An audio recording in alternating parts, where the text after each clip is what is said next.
it will fundamentally shift the job landscape. Yeah. The analysis says that overall there will be a net increase in jobs. Okay.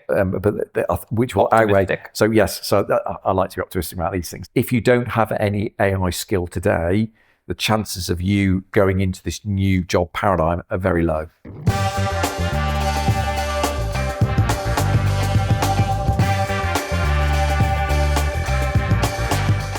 You brought this up earlier on. There's obviously this stuff is moving so quickly.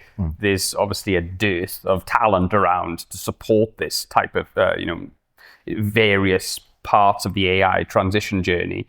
How do you think organizations are going to be able to keep up with the technology that they're adopting and implementing, especially from a governance and safety standpoint?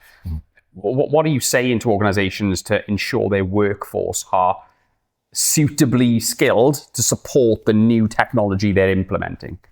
I think that comes across multiple dimensions. So firstly, there's kind of like a base level understanding. So if you're going to drive a car, you don't necessarily know how the engine works, but you do need either partners that you can work with or skills in your existing organization who do. You need to maintain it. What happens if it breaks? It needs fixing, all of these kind of things. So most people in an organization are going to be AI users. So they do need some foundational knowledge, especially if they're going to start to use generative AI, because they need to ask the right questions. Of course. Asking the right questions gets better answers.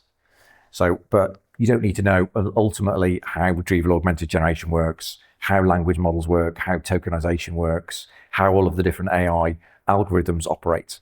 But you do need some capability in that space, because if you've got a problem, you need to choose the right technique to tackle that problem.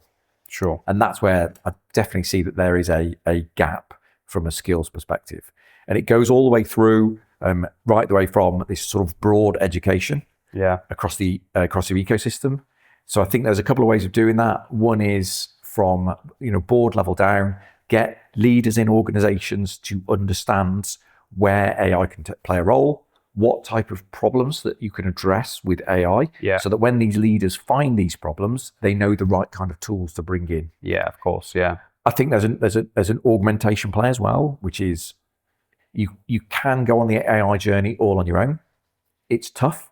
There's loads of lessons that you'll learn, and you will arrive with an AI implementation, possibly a bit battered, fallen on some banana skins, swum through some moats, all of that kind of good stuff. Or you engage with an organization like Servita, where we absolutely know how to avoid all of those pitfalls and get successful deployments in that map against business problems.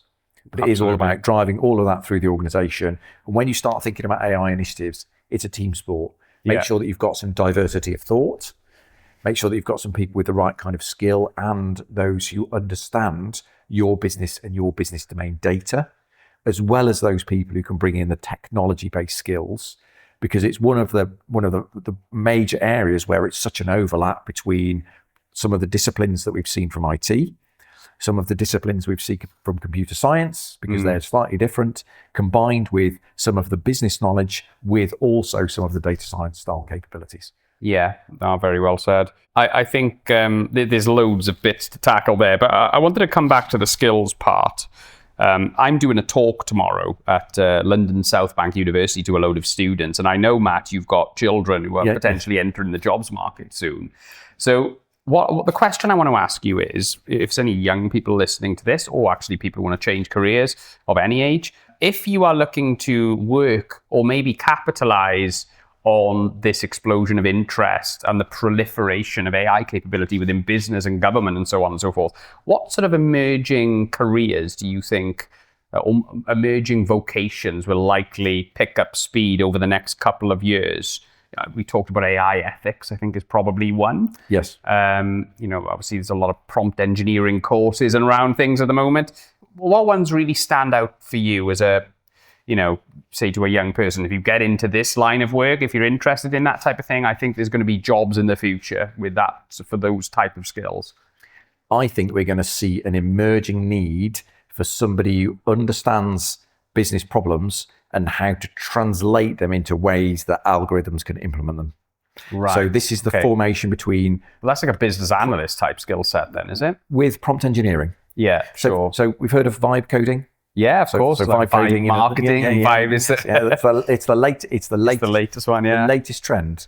Yeah. However, you still need to ask and formulate your questions in the way that you get the right outcome. I'll give you an example. If you wanted to build a CRM system, you can't just turn around to an AI and say, write me a CRM system. Yeah. You need to understand at a granular level of detail what you want it to do. Of course. What you need it to build, how it's going to build it. May not need to be a CRM. It may need to be something bigger than that, like an ERP plus CRM, Yes. Yeah.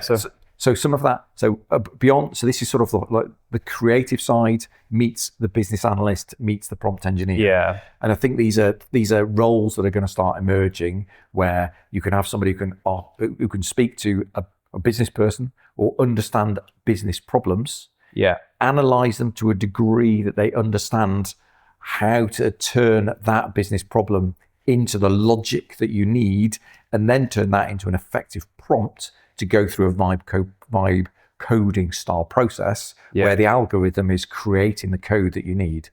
I still think we've got a way to go with vibe coding, by the way, because most of the stuff that I get out of algorithms, old school mainframe programmer, it's not quite what I want. It doesn't quite work, or it makes use of some libraries that I hadn't heard of before, and whether or not I want to bring those into my enterprise organization might not be the way that I wanted to tackle a problem. But absolutely, I can see AI is playing an increased productivity role with developers.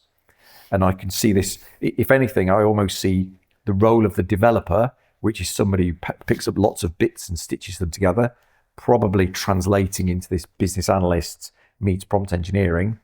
The programmer is the person who's going to be writing the underlying algorithms into code. So much more technically focused. So I actually see it's the developer role that needs to move up, and probably the programmer role that needs to move closer to the technology, with AI filling the gap in between. I mean, with most, we talked about this in our last conversation, I'm sure, but with every technology innovation through history, going back to the Luddites or going even back a lot further than that, there's generally been a net gain in jobs, hasn't there? Yes. Do you think that's the case? It does feel different this time, I'll be honest with you. And funnily enough, it's coming for the white collar, not the blue collar workers, which is different to normal. I mean, there are lots of differences, obviously, there always are. But what's your general forecast? Are we looking at a net gain in jobs for humans, or are we all going to be on universal credit in 2 or 3 years?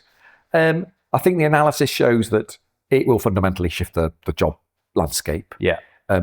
The analysis says that overall there will be a net increase in jobs. Okay.